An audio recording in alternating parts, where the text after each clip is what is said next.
사랑제일교회 전광훈 씨 측이 대통령실로부터 윤석열 대통령이 광화문과 함께하겠다는 연락을 받았다고 주장했습니다. 법원에 강원 중도개발공사의 회생을 신청하겠다는 김진태 강원도지사의 말 한마디에 채권 시장이 마비됐습니다. 전임 지사와의 섣부른 차별화 시도가 화를 불렀습니다. 안녕하십니까. 평화나무 뉴스 송섬입니다.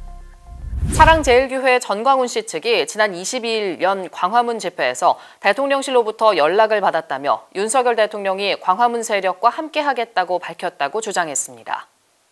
전 씨 측이 윤 대통령을 언급한 건 이번이 처음이 아닌데요.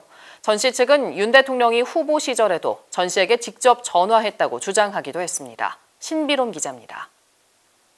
사랑제일교회 전광훈 씨 측이 윤석열 대통령을 언급하며 세교합에 나섰습니다. 전광훈 씨의 최측근으로 알려진 조나단 씨는 지난 22일 열린 집회에서 대통령실에서 연락이 왔다며 윤 대통령이 광화문 세력과 함께하겠다고 말했다고 주장했습니다. 지금 대통령실에서 전화가 왔어요. 윤석열 대통령이 이 모습을 보고 두 손 번쩍 들고 벌쩍벌쩍 기뻐서 뛰신다고 연락이 왔습니다. 여러분,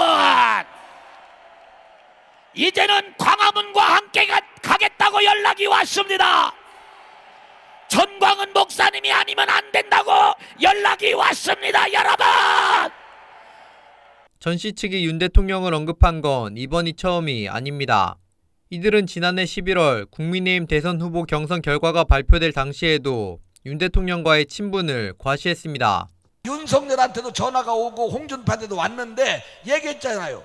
윤석열 후보는 직접적으로 전화를 더 많이 했다고, 더 목사님한테 사정을 했다고, 미국에 계실 때까지 윤석열 후보하고 통화하면서 윤 후보님, 이승만 광장에서 당신 연설 들어준 거 봤어요? 예, 목사님 봤습니다. 목사님 봤습니다. 그러더라는 거야. 할렐루야, 할렐루야. 전 씨 측은 새 결집을 위해 윤석열 대통령을 언급하며 친분을 과시했지만 신빙성은 없어 보입니다. 한때 코로나 방역 관련해 전광훈 씨와 함께했던 경기도 의사회 이동욱 회장은 전 씨 측 주장에 거짓말이라고 일축했습니다.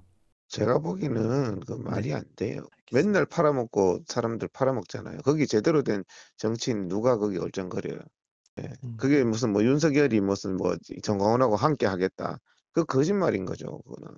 실제로 전 씨는 유정복 인천시장과 이철우 경북도지사를 언급하며 이들이 나에게 기독청 지을 땅을 제공하겠다고 말했지만 거짓으로 밝혀진 바 있습니다. 인천에 그 유정복 시장이 새로 됐는데 우리 편이 됐는데 그쪽에서 연락이 왔어요. 저 영종도에 땅 100만 평을 줄 테니까 100만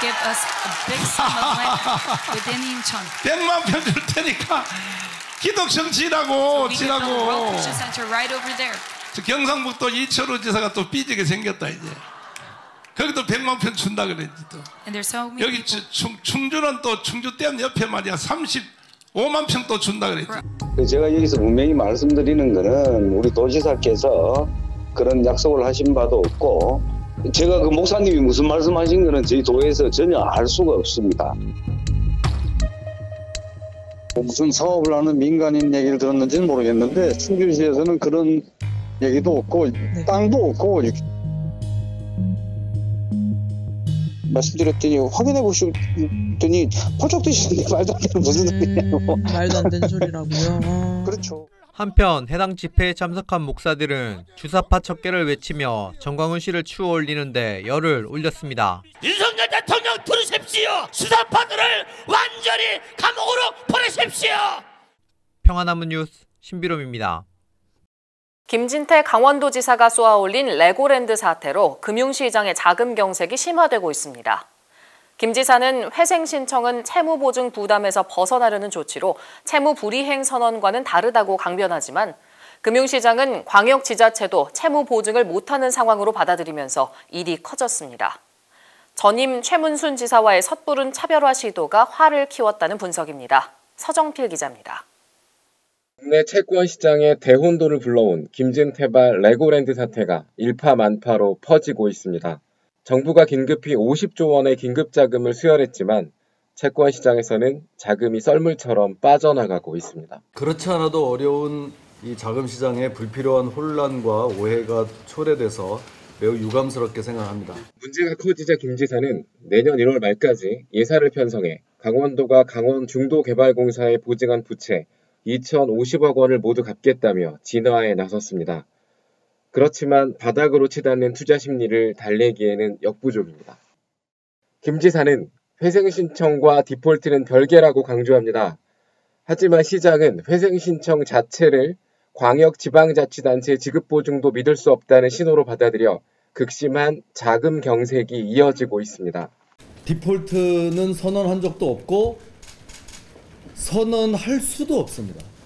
강원도는 이미 예고된 중도개발공사 GJC의 파산을 방지하고 또 날이 갈수록 증가하는 그 공사의 채무를 해결하기 위한 선제적 대응 조치로서 정부는 채권 시장이나 신용 시장에서 절대 망하지 않는다는 믿음을 주는 마지막 보루인데 이것을 지사 스스로 무너뜨린 것입니다.